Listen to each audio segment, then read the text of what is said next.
Well, there we have it. My goodness, this is my first time seeing it, so I'm very excited. But I'm going to come straight to you guys. Lando, Oscar, reactions, please. I think it looks great. Obviously, a bit more papaya this year, especially at the front, which is nice. But you know, obviously keeping with a very similar livery to what's been successful for the last few years. So yeah, just a small tweak, but it's good to see that there's more papaya on there. Lando? Similar things. Yeah, some small tweaks, like Oscar said. Main thing is we keep the papaya. We don't change things too much. As I love the test livery that we had, this is the one that's always going to be better throughout the course of a season on TV and all those things. So sticking to what worked.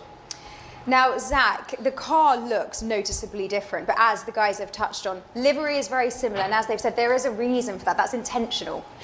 We don't want to change what's been successful, and the papaya looks amazing. Our partners are awesome. This MasterCard era and Gemini with Google and OKX. I mean, the list goes on of just unbelievable companies that are supporting us. Car's a little bit smaller. When you hear it, sounds good. The HPP Mercedes engine is amazing. So I'm looking forward to getting racing.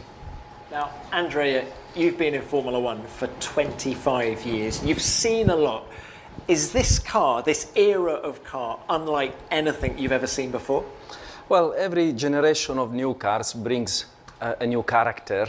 I think this car has character. It's cool, it's racy, and I think it's good that it's also a little narrower, a little shorter, a little lighter. I think we have gone probably a bit too far with the previous generation. I think this will be very good Formula One cars. Now, you both have been able to get behind the wheel of the car at the Barcelona shakedown. Oscar, what was it like being behind the wheel? How did the shakedown go?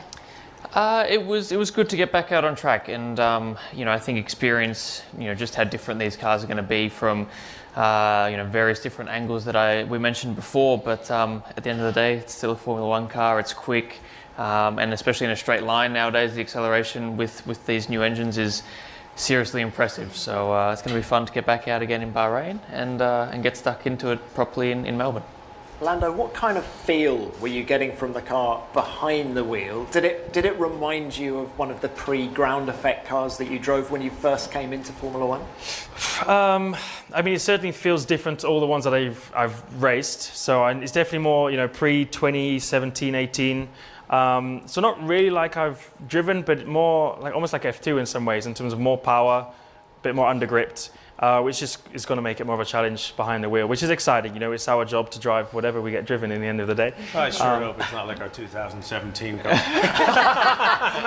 You know, it definitely won't be. So, yeah, it's exciting. We know we're in a better place than we've ever been, and excited to see, you know, what the team have put together for sure. Right, Lando, more power, less grip. Bring on the first wet race, right? Well, yeah, that's. I'm sure that's in the back of everyone's mind is what that's going to be like, especially Melbourne. You know, like Melbourne race last year was chaos. If we don't get to test until then, it's going to be something new for everyone and a big challenge for us inside the car. So something I think we're all looking forward to. And Oscar, is there a particular track that you think these new cars will be suited to, or ones that you're really looking forward to getting out on? I think Bahrain. Yeah, Bahrain. Yeah. Let's start there. Yeah, exactly. I think generally the tighter, slower speed circuits will be a bit better in these cars. Obviously, as we've said, a bit smaller, a bit narrower, a little bit lighter as well. So places like Monaco, Singapore, hopefully they're a little bit more friendly for these cars. The high-speed circuits are going to be quite different because that's where the previous generations of cars were so impressive. But I think generally the smaller circuits hopefully will be a little bit more, not that they weren't fun before, but I think they'll suit these smaller cars a little bit better. And Zach, it's been such a tour de force by the whole team to create this car. Just how did it feel to see it hit the track for the first time at the Barcelona shakedown? It's amazing the amount of work the men and women at McLaren put in everybody, right? There are those people that touch and build the car, but the team effort of the entire group to come together to build this car is amazing to watch it come together, and a very, very proud moment when you see it fire up for the first time. I can only imagine. Zach, Oscar and Lando, thank you so much for joining us for the reveal and to chat through. We will be back with you guys for the grand finale shortly, but you may go and get comfy on the sofas because we are going to delve into some of the technical detail now. Andrea, you're sticking with us, and we are welcoming Chief Designer Rob Marshall.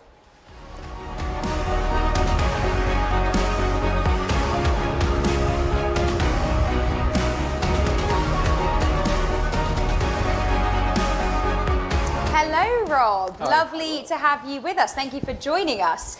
Okay, first question has to be, just how big of a project has the MCL40 been?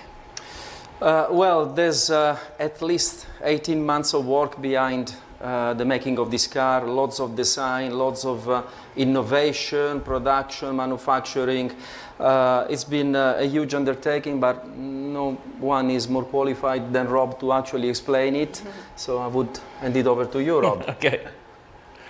Yeah, so it's all new car, front to back, new regulations. As people have touched upon, cars a bit shorter. It's actually quite a lot shorter than previous cars, a lot lighter. Coupled with a brand new power unit, 50/50 hybrid, and a new set of aero regulations designed to try and reduce the size of the weight behind the car, make overtaking a bit easier. If you start from the front, the new front wing is still sort of arrowhead like the previous generation, but it's a bit lower and have a much broader and wider footplate, end plate than we used to have.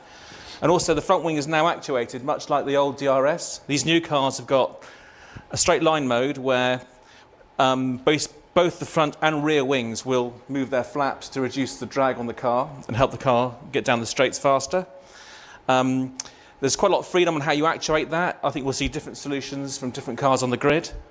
Moving a bit further back, you've got the nose, the crash structure, which is basically from here to here. That's all new again. The regulations have changed this year where we need to make sure that after us, like a small shunt, that's enough to knock the front wing off, maybe the front half of the nose. The remaining part still serves its function as in saving the driver in a secondary crash against another barrier. So that's significantly complicated the design work going into the nose. Then we've got front suspension. Again, last year's front suspension was, I think, very innovative, and so is this. We've done quite a few changes, which I hope benefit us. And as we go rearward, then we've got the main body of the chassis. Again, all new regulations, much tougher homologation requirements. So the crash tests and the squeezes that go into the chassis are quite brutal this year. And a lot of effort and research has gone in to try and make those, make the car able to withstand those. Also, as I touched upon, the car's so much shorter. So a lot of the packaging of where radiators and electrical boxes, which were typically scattered around the car, finding homes for those has been very difficult. There's just less space to put them all. What's helped us there is the fuel tank is a bit smaller. We're going to use less fuel in the race. From an aerodynamic point of view, in this region here, gone are the very sort of curved underfloors that we had with last year's cars. We're replaced with a much more flat-bottom car like we had in previous generations. And then as we go rearward again, we've got our rear suspension is actually a bit of an iteration of last year's. We were very happy with what we did last year, and so we just built upon that. Redesigned the gearbox to make it lighter and shorter for the obvious reasons. And then the rear wing is similar-ish to last year's, and the actuation mechanism is a bit like old-school DRS, but it's now mounted on two pylons, and yeah, it will now operate in conjunction with the front wing, as I said. Huge work It's by a massive amount, everyone at the MTC. What has been the most challenging aspect in the design of it? I think the most challenging aspect has been coordinating the design and timing it with last year, really, when we were obviously fighting for one championship and looking to get our best foot forward for the next. So deciding when to put all your effort into this is probably the hardest thing, actually. And Andrea, how steep of a learning curve has this project been, and how steep of a learning curve will it continue to be as we go through the year? Yeah, very steep. Every day was important. Every day we accumulated some design, some innovation, some performance, but it will stay the same throughout the season. So irrespectively of the pecking order at the first race, I think the first season will be a game of development, and who will have developed the most actually may be the successful one at the end of the season. And I have to ask, did challenging for the championship so late into 2025 have any impact on the 2026 development? you know, we needed to reflect on the resources that we invested on pursuing the championship and onto the new car. We think we have achieved the right balance, so we are optimistic that the MCL40 will be a strong contender. It's still very early days, but do you know where the main development areas are going to be with this car? Well, it's all new, like Rob explained, but the reference will always be made by the fundamentals. So the development will be to achieve the maximum aerodynamic efficiency, to get the car to interact with the tires as well as possible, mechanical grip with the suspensions, and it will also go in the power unit. And this year, more than ever, I think the power unit will depend on how the drivers interact with the power units. So lots of areas to develop, lots of areas to make the difference with. And do you think the drivers are going to be on top of it when we go to Melbourne, or do you think they'll continue to learn as the season progresses? I think the learning curve will involve this area as well, you know, like interacting with the power unit. And this is also because we engineers, or all the engineers, HPP, McLaren, all teams, will learn more and more about the power unit, will develop the power unit. So the drivers will have to stay in tune with this development. It's interesting, something to look forward to. We have the drivers right over there and I can see them discussing with one another. Are you agreeing with what Andrea and Rob are saying here about needing to stay in tune? Absolutely, yes. Absolutely, of course, of course. Do you think you'll be fully on top of it by the time we go to Melbourne, or will it take more time? Absolutely, yes. As Zach says, that's why we get paid a lot, so we better be. Love that, absolutely love that. Thank you very much, guys. Well, it looks fantastic, and what an event this has been. Thank you so much for the insight, Rob and Andrea, and taking us through all of this. We're going to get everyone back here. Lando and Oscar, you come and join us over on this side, and Lou and Zach, you come and join us too. Final words, I think, need to go to you two. So Oscar, coming to you first, what are your final words for everyone who's watching back at home? Yeah, thank you very much for all the support, and thank you to the whole team as well. Obviously we've got the team here trackside, but the team back at the factory as well that have made this car, and hopefully it's as successful as the last couple. But thanks to all the fans, all our partners as well for making this possible as well. And yeah, looking forward to another successful year, hopefully. That's what we're looking for. And Lando, you will be rolling out with the #1 on the car. Yes, no, I'm excited. This, and with my suit and everything, like it's pretty special to look at. So special for me, special for the whole team. You know, I have a championship, and also we have a championship to try and defend. But like Oscar said, Oscar covered it well. To see it all together, this is the first time I've seen it all together, is huge props to everyone in MTC back at home, everyone here who's just put it together now.